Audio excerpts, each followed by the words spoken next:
বিতর্ক আর সাকিব আল হাসান যেন একে অপরের সঙ্গী। অবৈধ বোলিং অ্যাকশনের কারণে নিষিদ্ধ হওয়ায় অনেকদিন ধরেই আলোচনায় ছিলেন না এই তারকা অলরাউন্ডার। দুদিন আগে লন্ডনের পরীক্ষাগারে শুদ্ধ প্রমাণিত হন। তবে জাতীয় দলে ফেরার আলোচনা শুরু হওয়ার আগেই বিতর্কিত কর্মকাণ্ডের জন্য আবারও সমালোচনায় বিদ্ধ হচ্ছেন তিনি।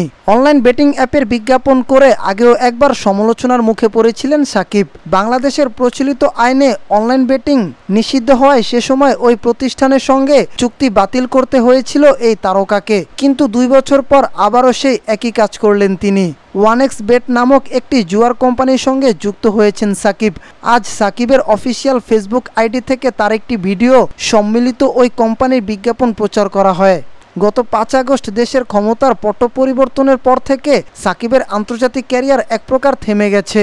তার বিরুদ্ধে মামলা হয়েছে, ফিরতে পারছেন না দেশেও। এর মাঝে তার বোলিং অ্যাকশন অবৈধ ঘোষণা করা হলে তার মাঠে ফেরাই অনিশ্চিত হয়ে যায়। তবে সম্প্রতি বোলিংয়ের ছাড়পত্র পেয়েছেন তিনি। তৃতীয় মেয়াদে বোলিং পরীক্ষায় পাশ করেই IPL খেলার আগ্রহ প্রকাশ করেছেন সাকিব। ভারতের সংবাদ মাধ্যম সংবাদ প্রতিদিনের নিজস্ব সূত্রে জানিয়েছে, IPL খেলতে royal Challengers Bengaluru, Rajasthan Royals এবং সানরাইজার্স হায়দ্রাবাদের সঙ্গে আলোচনা করেছেন সাকিব। তবে নিলাম বা রিটেন লিস্টে নাম না থাকায় এখনই তার খেলার সম্ভাবনা নেই। টুর্নামেন্ট চলাকালীন কোনো খেলোয়াড় যদি ইনজুরিতে পড়েন বা নাম প্রত্যাহার করে নেন, সেক্ষেত্রে বদলি হিসেবে খেলার সুযোগ থাকতে পারে তার। তবে মাঠে ফেরার আগে সাকিবের আবারও সমালোচনায় উত্তপ্ত সামাজিক যোগাযোগ মাধ্যম।